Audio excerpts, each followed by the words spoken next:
तुम्ही आंदोलनाची इशारा दिल्यानंतर राधाकृष्ण पाटलांनी असं म्हटले की राधाकृष्ण विखे पाटलांनी पत्रकार परिषद घेतली आणि त्यांनी असं म्हटलं की निर्णायक आंदोलन करण्याची वेळ गरांगे पाटलांना येणार नाही आणि त्यांनी वेगवेगळे खुलासे पत्रकार परिषदेत केले. त्यामध्ये सरकारने 18 लाख कोटी नोटीस शोधल्या, आंदोलनात मृत्यू झालेल्या 22 आंदोलकांच्या कुटुंबियांना नोकरी देण्याचा निर्णय झाला. 26-27 या शैक्षणिक वर्षामध्ये एसीबीसीच्या प्रमाणपत्राच्या जात वैधता प्रमाणपत्राचे काय माहितीये का काय राव विखे पाटील साहेब, हे तुमच्यासारख्या लोकांना नाही शोभत. एक समाज खूप मोठा वर्ग आहे, जो समाज की जो मराठा समाज आहे. विखे पाटील राव साहेब तुम्हाला हे शोभत नाही राव, खऱ्यानच. 29 ऑगस्ट 2025 ला, आता 29 ऑगस्ट 2026 ला 1 वर्ष पूर्ण होत आहे. विखे पाटील साहेब तुमच्यावरती आणि फडणवीस साहेबांवरती या मराठा समाजाने विश्वास ठेवला हे तुमच्या लक्षात नाहीये. तुम्ही एखाद्या गरीब समाजाला, जो समाज प्रामाणिक आहे, जे लेकरा बाळाच्या भविष्यासाठी तरसतोय, त्या समाजाच्या लेकरांचं इतकं वाटोळं करण्याचं आणि मराठा समाजाच्या लेकराला इतकं टार्गेट करण्याचं काम फडणवीस साहेबांनी नाही करायला पाहिजे.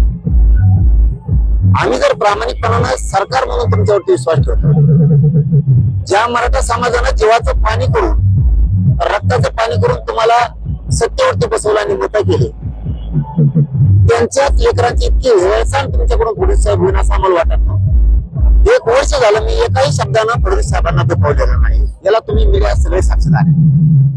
का तर आम्हाला कुठेतरी असं वाटलं होतं की आता विखे पाटील याच उतरले आणि विखे पाटलाच्या माध्यमातून फडणवीस साहेब नक्की या समाजाच्या लेकरांचं आसरू पुसतील, यांचं भविष्य धोक्यात आणणार नाही. अहो तुम्ही ओबीसीचा JR काढला, सोयी सुविधा लागू केल्या नाहीत. फडणवीस साहेब इतकं तरी तुमच्या लक्षात आलं पाहिजे. तुम्ही मराठा समाजाचा हैदराबादचा JR काढून 1 वर्ष पूर्ण होत, तुम्ही प्रमाणपत्राचं वाटप करत नाहीये. फडणवीस साहेब 58 लाख नोंदी निघाल्या आणि जे मोठ्या उमेदीनं विखे पाटील साहेब सांगतायत की आम्ही याव केलं त्याव केलं. साहेब या समाजानं डोळे झाकून तुमच्यावरती विश्वास ठेवला होता की तुमच्या डोळ्यात कधीच माती टाकणार नाहीये, हे आम्हाला वाटलं होतं. तुम्ही व्हॅलिटी लोकांच्या देत नाही. तो एखाद्याच्या पुतण्याचं निघालं तर त्याच्या भावाला देत नाही. तुम्ही अंतरवाले द्या, मी समक्ष समोरासमोर करून दाखवतो. याच्यापेक्षा काय करायचं तुमच्यासाठी? तुमचं काय झालं बघा, श्रेयवादाच्या लढ्यात आमच्या मराठ्यांचं भविष्य गुंतून ठेवलं तुम्ही विनाकारण, काही गरज नसताना. तुम्ही मुंबईत आम्हाला 1 वर्ष आता होतंय आम्ही गेलेलो, त्या दिवसाचा जरा दिवस फडणवीस साहेबांनी आणि विखे पाटलांनी आठवण.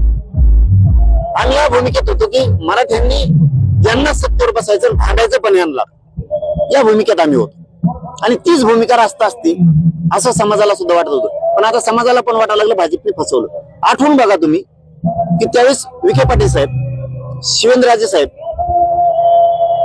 मला वाटतं तिथं त्यावेळेस मंत्री माणिकराव कोकाटे साहेब होते, उदय सामंत साहेब होते, प्रताप सरनाईक साहेब होते, असे बरेचसे मंत्री होते. मला वाटतं गिरीश भाऊ सुद्धा होते, असा एक अंदाजा. तुम्ही सांगितलं होतं फक्त 1च महिना वेळ द्या, आम्ही तुम्हाला 17 संस्थांचं गॅझेटियर देऊ. दिलं का? कोणत्या चुकीचं पाऊल आहे आमच्या मराठ्यांचं? मी नाही बघू शकत. तुम्हाला आता 29 ऑगस्टला कळत, ज्या मराठ्याने सत्तेवर बसवलंय तो किती आता तुम्हाला सहयोगी पळ करतो. तो फक्त 29 ऑगस्टची दिवस उजेड देऊ नका.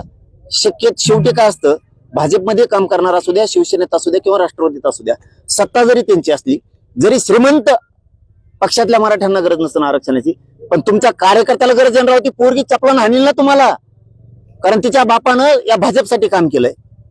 तिच्या बापानं एक असं पोरग आहे की त्याच्या बापानं सुद्धा भाजपसाठी काम केलंय.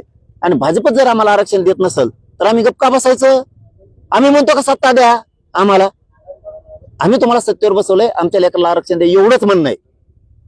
इतकं तुम्ही टार्गेट केला मराठा समाज की तुम्ही प्रमाणपत्र पण निघू देणार. गप कसा बसेल मराठा समाज तुम्हाला 29 ऑगस्टला दिसेल.